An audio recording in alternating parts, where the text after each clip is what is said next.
Well, thank you, Cynthia, for being with us. You're with the North Bay Leadership Council, That is correct. and you're here to talk a little bit about Measure A, and you were certainly there from the very beginning, so you've seen the benefits of the Measure A program. Would you like to say a few words before we get started on some questions? Well, I co-chaired the Measure A campaign committee when it was thought that as much as we desperately needed it, we might not be able to pull it off. So it was great relief to know that the people of Marin knew that investing in infrastructure was going to be a great benefit. Since that time, as you said, I'm with North Bay Leadership Council now, and we represent the leading employers in Marin, Sonoma, and Napa counties. And one of the things we look at is what kind of economic ecosystem do we need to have a strong economy?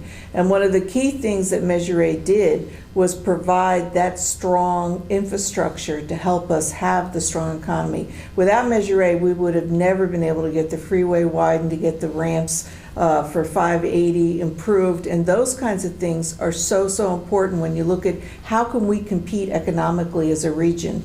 And the reason Marin has the lowest unemployment, I truly believe, is because of the economic ecosystem that we have, which comes down to having that infrastructure that is so important. Well, thank you for being here, Patrick. Would you tell us your past involvement and experiences with Measure A program and what roles you played? I still am a member of the Federation of San Rafael Neighborhoods on the steering committee. I'm a co-founder of the Lincoln San Rafael Hill Neighborhood Association, and I was the point person in the 101 Gap Closure Project noise abatement issue. And what we did is got the neighborhoods together, addressed the issues in cooperation with the various agencies, and resolved our issue. Very good. Okay, well, thank you, Joe. Appreciate you making yourself available for us. Could you tell us a little about yourself and the organization? Sure. I'm Joe O'Hare, and I'm the CEO of the Marin Senior Coordinating Council, better known as Whistle Stop. And Whistle Stop was founded 60 years ago in 1954 by a group of individuals with the mission to help older adults be able to stay active, independent, and live with dignity and respect within the community of Marin. Thanks, Rob, for taking time to talk to us. Could you tell us a little about yourself and the organization you represent? Sure. My name is Rob Eiler, and I am a professor of economics at Sonoma State University. And down here in Marin, I'm also the CEO of what's called Marin Economic Forum. The Marin Economic Forum is basically a countywide economic development organization here in Marin. Great. Okay, thanks for agreeing to talk to us, Mr. Hunt. Can you tell us a little about yourself and your business here? Sure. My grandfather started this business in 1927, a block away, and now the business is third generation. My brother and I run the business. It's a family business that we're proud of, and we're specializing in selling old-fashioned cars. Nice. And where are we located? We're on 1714 4th Street. Okay. In San Rafael, downtown San Rafael, what we call the West End. The West End. Yeah. Okay. Well, thanks for joining us, Mark. Can you tell us a little bit about yourself? Yeah, my name is Mark Birnbaum. I'm a cyclist, lived in Novato for 27 years. I was commuting to San Rafael by bicycle. I commute to Tiburon by bicycle and bus now, and I've seen a lot of things change and improve over the years. Great. And I'm on the county BPAC, and I'm currently chair of the City of Novato BPAC, which I've been on for about 25 years now. Marvelous. Well, thank you, Valerie, for joining us and agreeing to talk to us. Can you tell us a little bit about yourself and the school district? Sure. I've been superintendent of Larkspur Corner Madera School District since 2005, so this is my 10th year here. Our school district is approximately 1,500 students large and growing. We just opened a brand new school on the bay side of Corte Madera in response to that enrollment growth over the past number of years. And we are one of maybe 6 or 7 schools in different districts actually in this area. I've served on the Marin County Commission on Aging for about 12 years, and a couple years after I got on the commission representing Tiburon, I became the chair of our Housing Transportation Committee, and at that time it was brought to us the proposal about Measure A, and we said, this is great. We really need this for seniors and disabled, which is our mission at the Aging Commission. Well, thank you both for coming and talking to us today. Could you introduce yourself and tell us a little bit about the organization that you're involved with? I'm Doris Perez, and I'm the chair of Tamales Transit. And I'm Luana Panosco, and I'm the vice chair of Tamales Transit. Can you tell us a little bit about Tamales Transit? We've been working since about 2010, 2009 to get bus service between Petaluma and Dillon Beach Tamales. And it was an uphill battle because we're taking people from one county into another county. Mm-hmm. So it made it very difficult. Interesting. Yeah. Okay, well, thanks for joining us today. Can you tell us about yourself and where you work? Yes, my name is Peter Pelham. I'm Director of Retail Banking for Bank of Marin, and I live in Novato, and I work in Ignacio. The Transportation Authority of Marin manages a local transportation sales tax, which is Measure A, and the vehicle registration fee, which is Measure B, that funds a variety of transportation and mobility needs. They include funding for local road improvements, the widening of Highway 101 through San Rafael, local bus transit services, special transit services such as senior transit, paratransit for the disabled, and West Marin Stagecoach Shuttle. We also fund electric vehicle education and infrastructure and employer-employee commute programs, to name a few. Can you tell me about any transportation programs or services you or your constituents are involved with? And can you expand on the benefits you observe to the community? Yeah, so about 18 months ago, we started working with TAM on looking at how to expand outreach into more employees and in small employers in Marin County, because about 94% of the businesses in Marin County actually have less than 25 employees. So it's hard to touch a lot of employees if that's the case by just focusing on the larger employers. And as a result of that, a lot of our work was really focused on trying to get the idea of things like the IRS pre-tax benefit for commuting out to more workers that were in smaller businesses, just trying to get ideas out there about telecommuting, carpooling, van pooling where it was available. And so we helped TAM do some of that work. And I think there's been some benefits in the community. I think a lot of work still is being done also in sort of pre-smart world of how folks are going to transition from their cars to the train as well. And so my guess is we'll be back into that. But I think we've seen slow migration because of the traffic increasing as the economy's recovered, of people looking for other sort of alternative transportation options. And I think that those benefits have increased over time. Well, you know, the first time I was really directly affected was when the city got all the neighbors together and said, hey, look, things are kind of a mess down here, and we got some money. We can make it better. But it's going to be a pretty big project. And so we're all holding our breath a little bit. But all in all, you know, the sidewalks were terrible. The city had planted these trees, and the root structures came up that broke up all the concrete. So there was rough edges all over the place. Some of the trees had these round seed pods. So this time of year in the fall, they would go in the ground. People were tripping on them. There was older folks that were injured. So it was kind of a nightmare all the way along, and you know, the different heights of the sidewalks made things look sort of, you know, helter-skelter. So when they came in with a really good comprehensive plan, great contractors, and they just got it done. I've used the Marin Stage a couple of times on weekends as part of hikes. I've used the bike path along 101 from Lincoln down to downtown San Rafael a lot. I believe that was part of the whole program there. And I'm currently using Golden Gate Transit on a daily basis between Novato and San Rafael, which I'm assuming has some funding through that also. Well, the benefit is being able to get people into Petaluma for shopping and medical services, because we don't have those out where we live.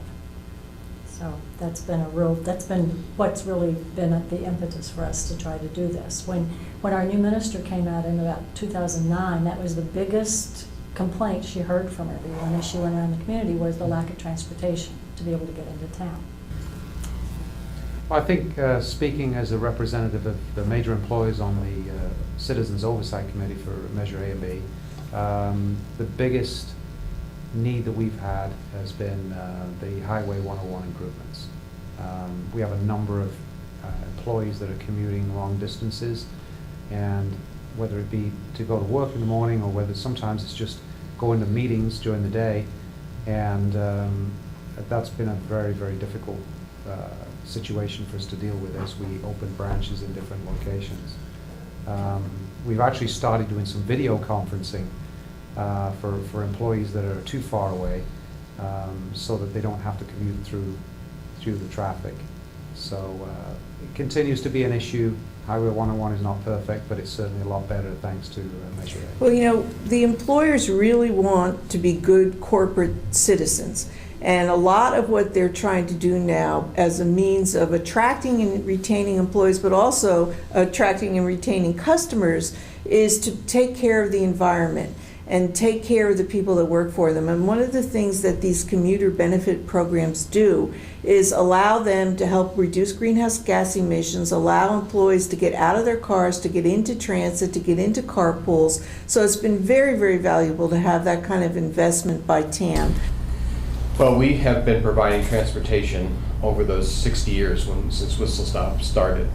Transportation is the #1 issue that older adults face in Marin County. It was back in 1954, and it is in 2014. The challenge is that the significant growth of the population over the age of 60 has been significant. 1 in 4 are over the age of 60 now. That's going to 1 in 3, and eventually 1 in 2. So over 50% of the population in the future of Marin will be over the age of 60. We see this need for transportation just continuing to grow every year. But thanks to Measure A, particularly in the area of supporting specialty transportation, which is what we provide, it's been invaluable. It has allowed us to grow from 1 vehicle in the early 1960s to over 65 vehicles, providing over 140,000 rides per year using the paratransit service for older adults and people with disabilities. It's become their way to get around, whether it's to a doctor or to shopping or to really stay connected in the community. Without this benefit of Measure A for paratransit services, many of our older adults would be housebound and would not be able to enjoy this wonderful community that they created.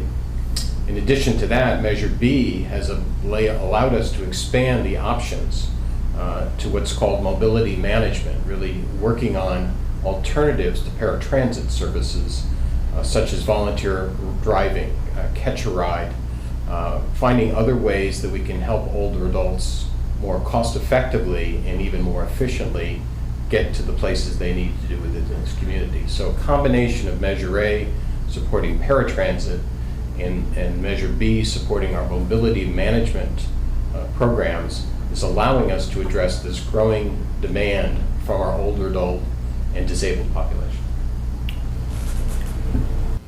TAM's transportation sales tax and vehicle registration fee incorporates many safe routes to school programs, including educational programs, crossing guards, and physical infrastructure improvements through the Safe Pathways program. Have you observed any of these programs, and how would you rate their effectiveness? I think that these programs are very effective. I think that the education to the younger kids, to the adults, the parents, about the safe routes to school is imperative in order to get those kids out of automobiles that their parents are using to get them to school and back, and to let them walk or bicycle to school in a safe route area, a designated safe route area. I think that we have a major challenge in regards to the SMART train coming in here and children crossing that area to go to Coleman from Central San Rafael and possibly from other areas to Davidson. So these programs are imperative that they be kept in place, and the education stepped up substantially to allow for these safe routes for these children. Do you think they should be expanded? Absolutely, you bet. I think the Safe Routes to School program has been very successful. We certainly see it. Our Whistle Stop bus drivers are all over the streets and within the community, so they really are looking at safety as a very important aspect as they drive, and they do most of the driving, probably more than most people do in Marin. So we do know that as they're transporting around schools, we do see the Safe Routes to School program working very effectively. And we might add that that Safe Routes to School can also be safe routes for older adults and people with disabilities, that we also think of not only certainly the children, but the other side of our population, the older adults, that need that sort of careful crossing at streets that could certainly take advantage of what the Safe Routes to School program has done. So actually, when I first came to Larkspur-Corte Madera School District, I think it was in that first year that we had one of our first meetings with the Safe Routes to Schools with Wendy, who was still with Safe Routes to Schools. And I was, from that time, very impressed and very intrigued with how Safe Routes was going to help us improve walking, riding, rolling, carpooling to school. And at that time, they were just seeds of ideas. So it's been very cool, actually, to see how that program has grown and become very viable to the extent that we actually are relying on Safe Schools to partner with us and help us figure out these solutions for our kids. And I was particularly impressed with the way that Safe Routes began working with our middle school population in terms of educating them and getting the students involved in really thinking about how to travel to school safely, getting cars off the road, carpooling, biking. So it's been really fun to see the growth of Safe Routes. We are a sustainable community in that we want to build build the healthy habits in our children. It's been a priority for the district, and so the things that are funded, the crossing guard programs, the Safe Routes to Schools program, have really helped us further some of our priorities in terms of healthy lifestyles and promoting safe and healthy, positive school climates. So we get the kids out of the cars, we get them exercised in the morning, we work together to make sure they're safely crossing the streets, and all of those things are really essential to what we do. I love Safe Routes to School. It was adopted when my youngest daughter was going to Wade Thomas Elementary School in San Anselmo. And taking her to school, a lot of times I take her to school on the back of a bike, tandem bike, or else, sometimes drive her to school. And you notice all these little kids before Safe Routes were always kind of weaving in and out. There was no plan. There were some crossing guards, but it wasn't really very efficient. And then there's just a lot of parents that were afraid to let their kids ride their bicycles to school, so they were taking them to school. So the lineup in front of the school was really long. It was a nightmare.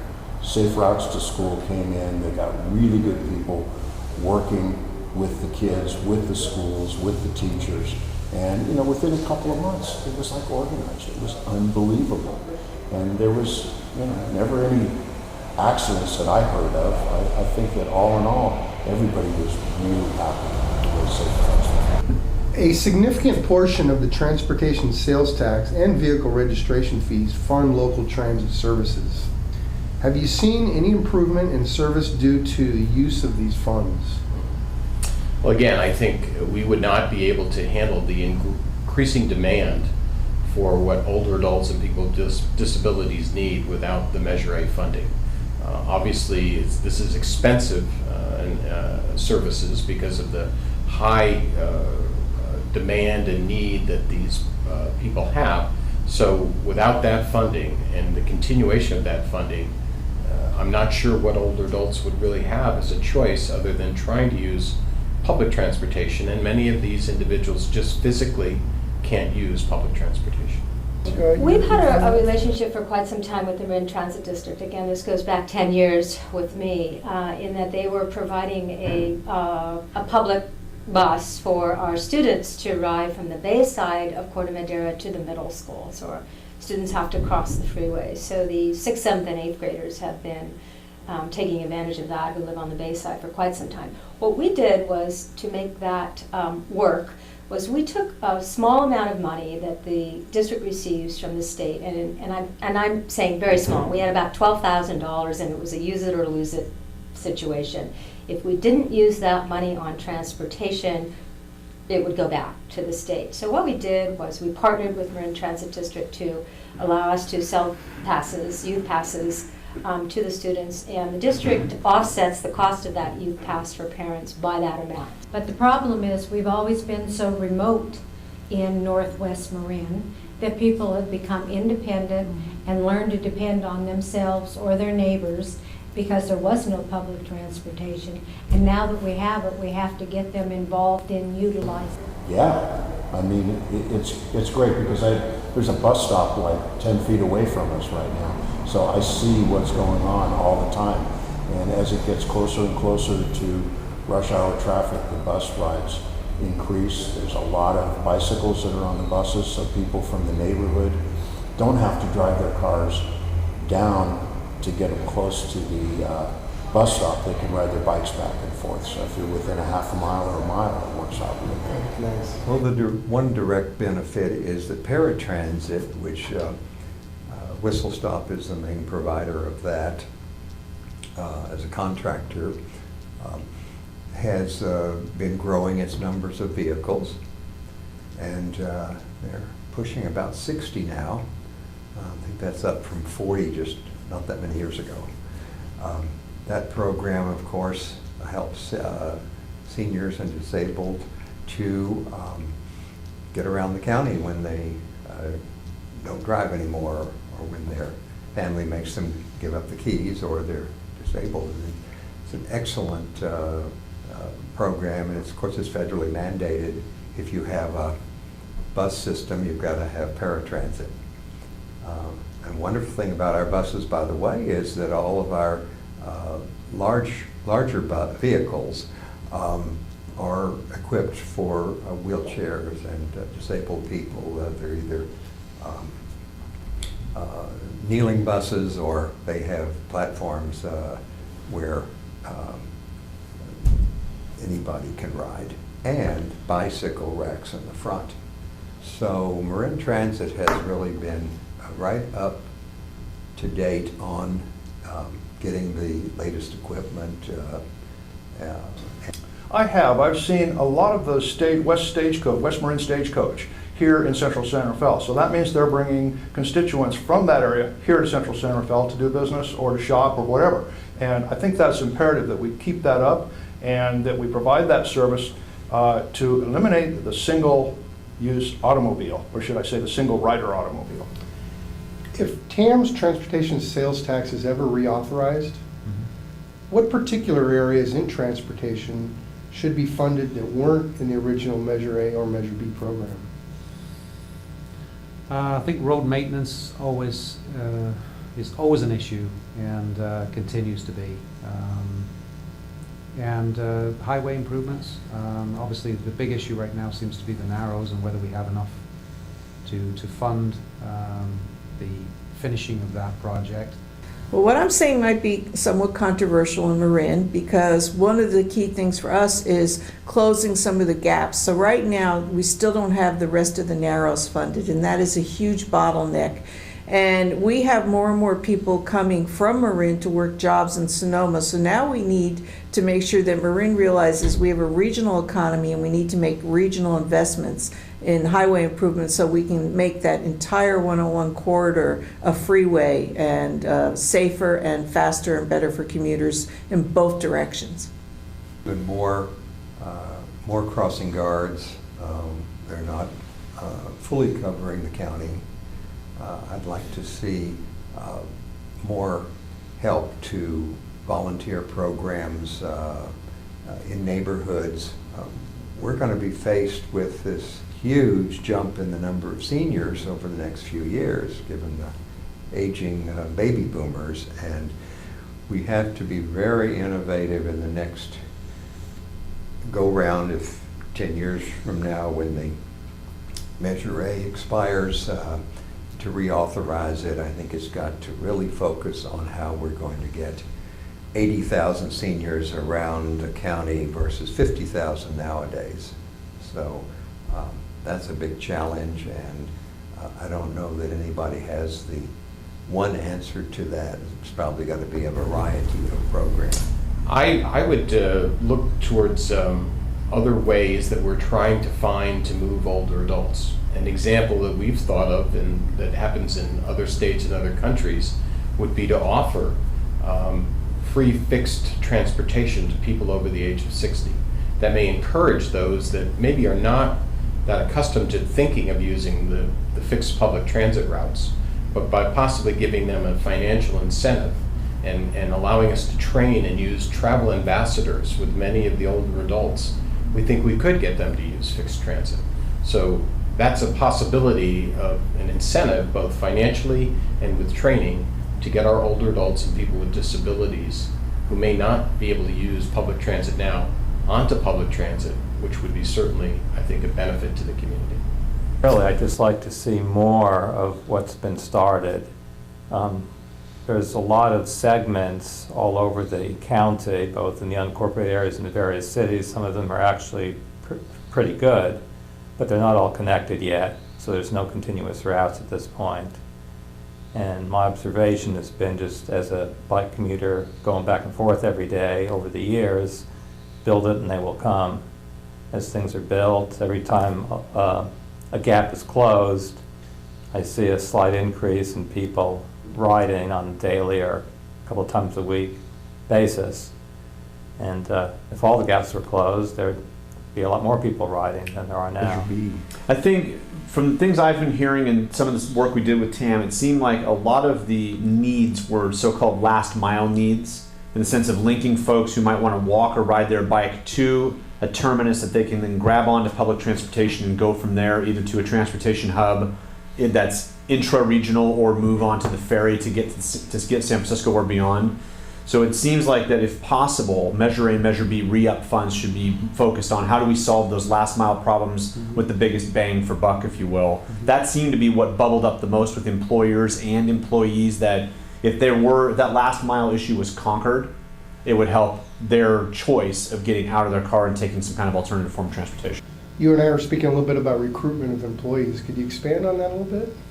Yeah, it's difficult. Our biggest issue has been mostly central and southern Marin. We have a number of jobs that don't pay huge amounts of money, and most of the people that apply for those jobs live in Sonoma County, and so coming through the commute through Novato into San Rafael and even further south than that, they don't last very long. They very often are looking for positions further north, and so retention of employees is difficult in central southern Marin. That concludes my questions. Do you have any closing remarks that you would like to make? So the only other thing I didn't cover is that we're also really concerned about is Highway 37, and that is just a horrible, horrible mess of a commute in both directions, morning and afternoon. And we really are working with the counties involved, the 4 counties that touch Highway 37, to see if we can get that into Caltrans planning cycle, because letting it wait until sea level rises is not a good idea when it's one of the main corridors. The other thing is that we're very concerned about is goods movement. So it's not just about commuters, it's about the increase in truck traffic. As we are in real-time distribution, there's going to be a lot more truck traffic, and we see that as something that really has to be considered, because without the ability to move goods and services around, we're not going to be able to have the strength in the economy that we all want to see. So that's something we have to pay attention to, and we're hoping we can look at more kinds of issues around more freight on rail lines and some other ways to get around rather than just putting it all on our streets. I think that Measure A was an example of how agencies can come together along with the neighborhoods and the residents of this county to look at, evaluate, and come up with a plan as to how to address an issue cooperatively and supportively with each other. And I think Measure A, the way that this came about 10 years ago now, is something that we should behold and keep as an outline, a plan for any future endeavors. Just want to thank the Transportation Authority of Marin and Marin Transit and Golden Gate Transit for being such good partners of ours. We operate for them, but we could not do the work we do and fill our mission of helping older adults and people with disabilities get around this community without the support of TAM, Marin Transit, and Golden Gate Transit. So on behalf of our staff, our volunteers, but most importantly, the thousands of clients we serve, thank you, and we really appreciate what you do. That our roads in Marin County, whatever they're doing with the tax money, is does a phenomenal job. I just gotta say that I'm so happy that it's going on. It just, I think, especially for what it's done to the west end of Santa Fe, it's just made things clean and nice and safe and friendly. Just couldn't be happier with the collaboration and the partnership with the agencies, and obviously we benefit tremendously from those services.